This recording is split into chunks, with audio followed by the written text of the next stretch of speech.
मृतक का तर्पण क्यों किया जाता है? मनुस्मृति में तर्पण को पितृयज्ञ बताया गया है और सुख संतोष की वृद्धि हेतु तथा स्वर्गस्थ आत्माओं की तृप्ति के लिए तर्पण किया जाता है। तर्पण का अर्थ पितरों का आवाहन, सम्मान और क्षुधा मिटाने से ही है। इसे ग्रहण करने के लिए पितर अपनी संतानों के द्वार पर पितृपक्ष में आस लगाए खड़े रहते हैं। तर्पण में पूर्वजों को अर्पण किए जाने वाले जल में दूध, जौ, चावल, तिल, चंदन, फूल मिलाए जाते हैं। कुशाओं के सहारे जल की छोटी सी अंजलि मंत्रोच्चार पूर्वक डालने मात्र से वे तृप्त हो जाते हैं। जब जलांजलि श्रद्धा, कृतज्ञता, सद्भावना, प्रेम, शुभ कामनाओं की भावना के साथ दी जाती है तो तर्पण का उद्देश्य पूरा होकर पितरों को तृप्ति मिलती है।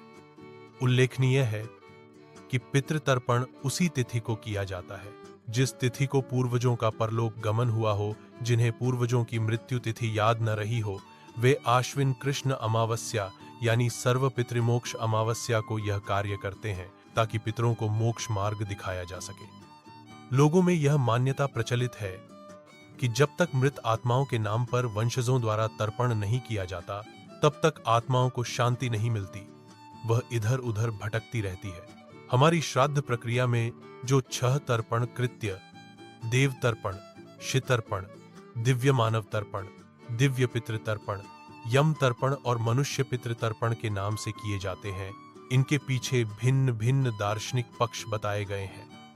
देव तर्पण के अंतर्गत जल, वायु, सूर्य, अग्नि, चंद्र, विद्युत एवं अवतारी ईश्वर अंशों की मुक्त आत्माएं आती हैं जो मानव कल्याण हेतु निःस्वार्थ भाव से प्रयत्नरत हैं। शितर्पण के अंतर्गत नारद, चरक, व्यास, दधीचि, सुश्रुत, वशिष्ठ, याज्ञवल्क्य, विश्वामित्र, अत्रि, कात्यायन, पाणिनि आदि ऋषियों के प्रति श्रद्धा आती है।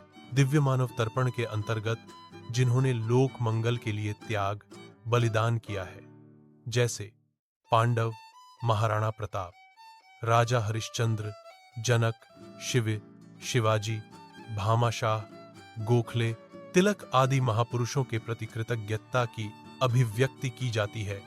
दिव्य पितृतर्पण के अंतर्गत जो अनुकरणीय परंपरा एवं पवित्र प्रतिष्ठा की संपत्ति छोड़ गए हैं, उनके प्रति कृतज्ञता हेतु तर्पण किया जाता है। यम तर्पण जन्म मरण की व्यवस्था करने वाली शक्ति के प्रति और मृत्यु का बोध बना रहे, इस उद्देश्य की पूर्ति के लिए करते हैं।